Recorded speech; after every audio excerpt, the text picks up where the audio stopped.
ఎప్పుడైతే మనం దేవునికి నమ్మకంగా ఉండాలనుకుంటామో ఒక విధంగా ఉన్న శోధనలు 7 అంతలు ఎక్కువగా కనపడతాయి మనకి.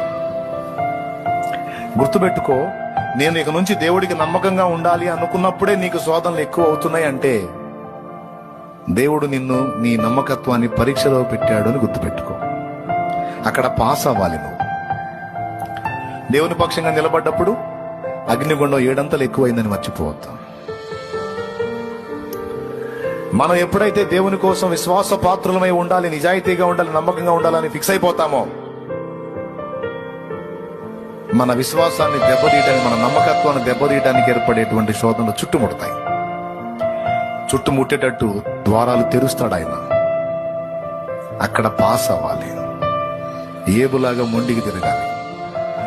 లేనివన్నీ ఇచ్చినా ఉన్నవన్నీ ఓడగొట్టినా నిన్ను మాత్రం వదలను.